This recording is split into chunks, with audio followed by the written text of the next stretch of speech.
प्यारे बच्चों, सुप्रभात। आज हम कक्षा 7वीं के पाठ दादी माँ पर आधारित कार्यपत्रक हल करेंगे। इसमें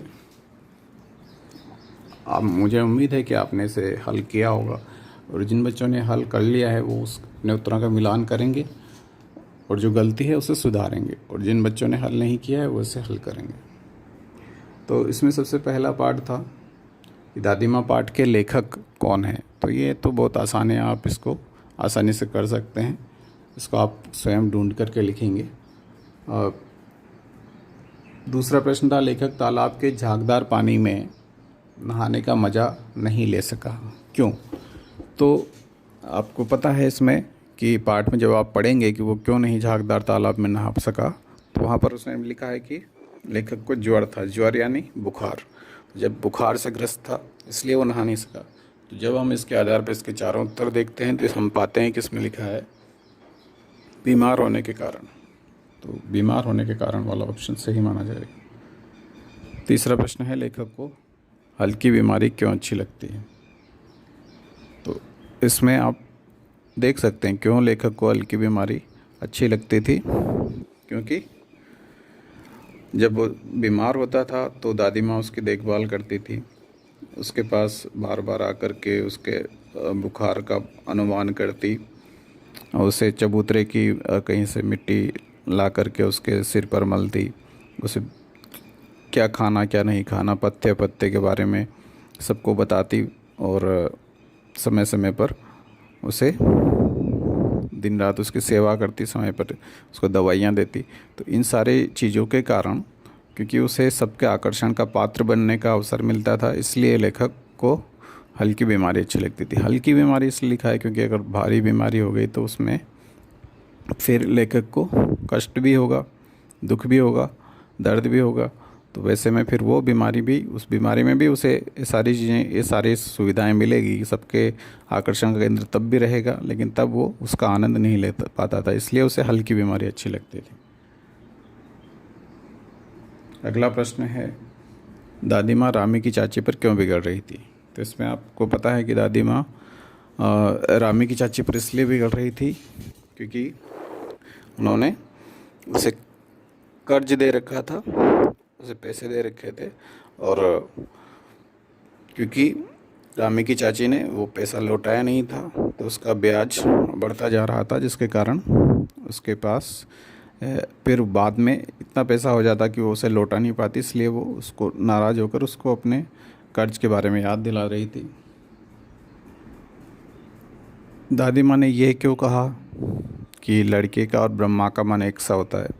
तो इसमें आप लिख सकते हैं कि क्योंकि ब्रह्मा यानी देवता है, ईश्वर है, भगवान है। तो बच्चों को भगवान का रूप क्यों समझा जाता है, क्योंकि उनका मन सरल होता है, उनका हृदय सरल होता है, वो किसी प्रकार का भेदभाव नहीं जानते, किसी प्रकार का छल छद्म नहीं जानते, वो मासूम होते हैं और उनका जो है मन निष्कपट होता है, इसलिए उन्हें ब्रह्मा जी के समान बताया गया है।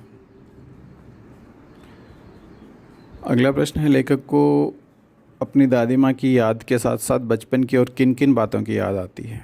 तो ये आप जब पाठ पढ़ेंगे तो शुरुआत में ही आपने देखा होगा कि जब पाठ की शुरुआत होती है तो इसमें फ्लैशबैक में शुरुआत होती है कि वर्तमान से भूतकाल में लेखक जाता है। जब लेखक को एक चिट्ठी मिलती है और चिट्ठी मिलने पर जब उसे मालूम होता है कि उसकी दादी माँ का निधन हो गया, दादी माँ की मृत्यु हो गई है, तो फिर वो एकदम से दुखी हो जाता है और उसे अपने बचपन की सारी जो घटना है उसके सामने एक एक करके घूमने लगती है, और तब उसको याद आता है वो सारी बचपन की यादें, बचपन की मधुर स्मृतियाँ, कैसे वो गंधपूर्ण झाग भरे जलाशयों में कूदा करता था, किस तरह से बीमार होने पर दादी माँ उसकी दिन रात सेवा करती थी, किस तरह से किशन भैया की शादी पर औरतों द्वारा गाए जाने वाले गीत और अभिनय के समय चादर ओढ़कर वो सो जाता था, और जब पकड़ा गया था तब क्या हुआ था, रामी की चाची की घटना, किस तरह से रामी की चाची की उसकी दादी माँ मदद करती है,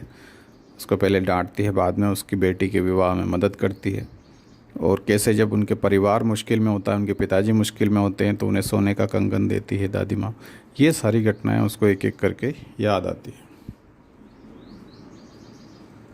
अगला प्रश्न था, दादा की मृत्यु के बाद लेखक के घर की आर्थिक स्थिति खराब क्यों हो गई। इसमें एक बात है कि जेते पाँव पसारिए तेती लांबी सौर, मतलब उतने ही पाँव हमें पसारने चाहिए जितनी हमारे पास चादर हो। उससे ज़्यादा पाँव पसारेंगे तो हालत ख़राब होनी है। तो वैसा ही इनके परिवार के साथ हुआ। जब इनके दादाजी की मृत्यु हुई तो उनके श्राद्ध में इनके पिताजी ने बहुत सारा पैसा खर्च किया, और वो जो पैसा खर्च किया, संपत्ति खर्च की, वो उधार लेकर खर्च की। इनके पास थे नहीं, तो अपने मित्रों से, दूसरे लोगों से उधार ली और उधार लेकर खर्च की। तो उधार का खर्च करना बहुत महंगा पड़ जाता है, क्योंकि उस पर ब्याज भी बढ़ता जाता है, और वो फिर बहुत बुरी स्थिति में परिवार को डाल देता है। दूसरा, इनके जो गलत मित्र थे उनकी संगति में इनके पिताजी और भैया ने पैसा बर्बाद कर दिया। इस दो कारण हैं जिसके कारण इनके घर की आर्थिक स्थिति खराब हो गई। अगला प्रश्न है, दादी माँ के स्वभाव का कौन सा पक्ष आपको सबसे अच्छा लगता है और क्यों। तो दादी माँ के स्वभाव का सबसे अच्छा पक्ष आपको जो भी लगे आप लिख सकते हैं। उनके स्वभाव के पहले आप सारे पक्ष बता दें और फिर बताएं कि हमें इनमें से ये पक्ष अच्छा लगता है और क्यों अच्छा लगता है, वो भी आप कारण उसमें समझ आ सकते हैं। तो हम इनके जो स्वभाव था दादी माँ का, इसका सेवा करने का इनका स्वभाव था। ठीक है, वो खुद अपने पोतों की सेवा नहीं करती थी। पास आस पड़ोस में जहाँ कहीं भी कोई भी बीमार होता था वहाँ पर भी पहुँच जाती थी सेवा करने, उनको सही सलाह देती थी, अपनी देख रेख में सारा कार्य करवाती थी। तो ये एक सेवा भावी था। जैसे भी लेखक बीमार होता तो दादी उनकी सेवा करती है। ठीक है, और एक संरक्षण और परोपकार का स्वभाव था। संरक्षण किस तरह से कि जैसे रामी चाची की जो बेटी की शादी थी तो उनके घर जाकर उनकी सहायता करती है, उनका सारा पिछला ऋण जो है वो माफ़ कर देती है। तो ये जो संरक्षण का भाव है, जिसमें वो एक संरक्षक के तौर पर उभर कर सामने आती है, वो उनकी मदद करती है, उनका पिछला कर्ज भी माफ़ कर देती है और उसके बाद में उनको सहायता भी करती है। तो ये एक प्रकार का परोपकारी और सरल संरक्षण का भाव उनके स्वभाव का ये पक्ष में यहाँ पर पता चलता है। इसके बाद परोपकारी ही में आप ये भी बता सकते हैं कि जैसे उनके पिताजी की आर्थिक तंगी थी, परिवार परेशानी में था, संकट में था, कष्ट में था, आर्थिक स्थिति खराब हो चुकी थी। तो दादा की निशानी का प्रतीक एक कंगन उनके दादी माँ के पास था, सोने का कंगन। तो सोने का कंगन वो अपने बेटे को परिवार की आर्थिक स्थिति सुधारने के लिए देती है। तो यहाँ पर वो दूसरों की सहायता करना ही अपना कर्तव्य समझती है। तो ये सारी चीज़ें हैं जिनके कारण उनके स्वभाव के बहुत सारे अच्छे पहलू हैं जो आपको आकर्षित करते हैं। इनमें से जो आपको अच्छा लगे अंत में फिर आप उस पर रोशनी डालते हो लिख सकते कि हमें ये सबसे अच्छा पक्ष लगा। ठीक है,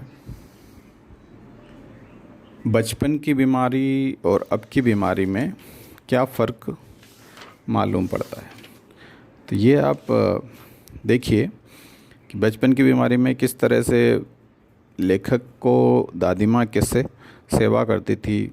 ठीक है, उनके सिरहाने बैठ के उनके सिर दबाती, उनसे बार बार हालचाल पूछती, कुछ भी खाने में क्या बनाया क्या नहीं बनाया, क्या खिलाना क्या नहीं खिलाना। अगर कोई बाहर से घर में आ जाता तो उसको डांटती, और कुछ मतलब जिस तरह से उसके आकर्षण का केंद्र बन जाता था। और जितनी सेवा दादी माँ करती थी, उनकी जो आत्मीयता थी, उस आत्मीयता को लेखक अब मिस करता है। वो आत्मीयता को अब याद कर कर के दुखी होता है। ठीक है, तो एक तो ये थी कि बचपन की बीमारी ये जो थी, और अभी की बीमारी है तो उसके बारे में लेखक बताता है कि नौकर पानी दे जाता है, मेस महाराज अपने मन से पकाकर खिचड़ी या साबू दे जाता है, साबूदाना, और डॉक्टर साहब आकर नाड़ी देख जाते हैं।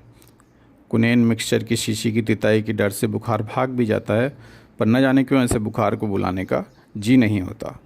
तो ये यहाँ आप ये स्पष्ट कर सकते हैं कि किस तरह से अभी का जो बुखार है उसमें वो आत्मीयता का जो मिठास है ना, वो लेखक को बुरी लगती है कि वो आत्मीयता अब उसको नहीं आती। अब जैसे सब कुछ औपचारिक हो गया है, हर कोई नौकर है, नौकर अपने हिसाब से कार्य कर देते हैं, डॉक्टर अपना कार्य कर देता है, मेस महाराज अपना कार्य कर देता है, सब अपने अपने कार्य कर देते हैं, लेकिन उसमें कहीं ना कहीं आत्मीयता का की जो मिठास है उसे लेखक मिस करता है। उसके कारण उसको दुख होता है कि वहाँ वो आत्मीयता नहीं है जो बचपन की बीमारी में हुआ करती थी।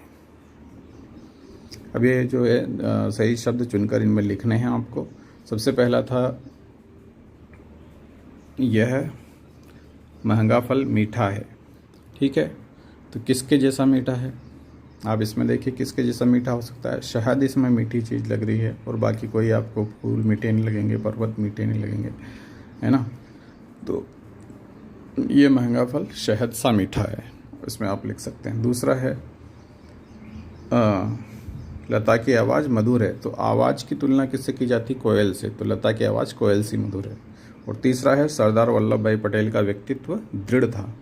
किसकी तरह दृढ़, पर्वत इसमें है जिसकी तरह दृढ़ हो सकता है, कठोर हो सकता है, तो पर्वत सा दृढ़ था। तो ये तीनों चीज़ें इसमें आ जाएंगी। मुझे उम्मीद है कि आपको ये वीडियो मदद देगा। इसके सहायता से आप अपने प्रश्नों को समझ सकते हैं, कार्यपत्रक हल कर सकते हैं। और आपको अच्छा लगे तो वीडियो को लाइक और सब्सक्राइब करें।